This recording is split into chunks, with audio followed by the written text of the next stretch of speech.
Good evening. My name is Joseph Sipitz. I'm here for the St. Joseph County Public Library, and it's time for another Saturday night story.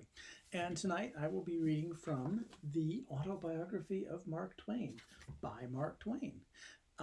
However, Mark Twain never actually completed an autobiography. In fact, he made several attempts and never finished anything to his satisfaction. Many years later, his um, his heirs and the executors of his literary estate put together his various writings into an autobiography. And of course, he did write about his life quite often. So they had plenty to work with, and this is from that. What I will be reading from is from the preface, which is called Preface, as from the grave. So,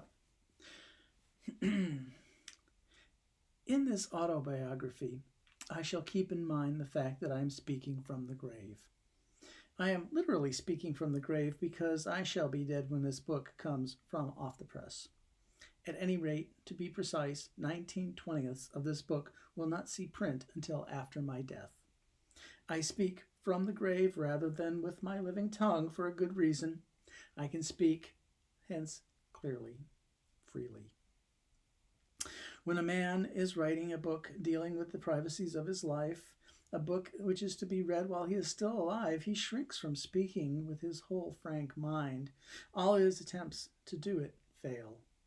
He recognizes that he is trying to do a thing which is wholly impossible to a human being.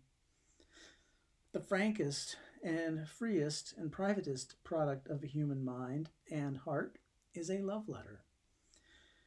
The writer gets his limitless freedom of statement and expression from his sense that no stranger is going to see what he is writing. Sometimes there is a breach of promise case by and by, and when he sees the letter in print, it makes him cruelly uncomfortable. And he perceives that he would never have unbosomed himself to that large and honest degree if he had known that he was writing for the public. He cannot find anything in the letter that is not true, honest, and respect-worthy, but no matter. He would have been very much more reserved if he had known he was writing for print. It seems to me that I can be as frank and free and unembarrassed as a love letter if I knew that what I was writing would be exposed to no eye until I was dead, and unaware and indifferent. My editors, heirs, and assigns are hereby instructed to leave out of the first edition all characterizations of friends and enemies that might wound the feelings of either the persons characterized or their families or kinship. This book is not a revenge record. When I build a fire under a person in it, I do not do it merely because of the enjoyment I get of seeing him fry, but because he is worth the trouble. It is then a compliment, a distinction. Let him give thanks and be quiet. I do not fry the small, the commonplace, the unworthy. From the first, second, third, and fourth editions, all sound and sane expressions of opinion must be left out.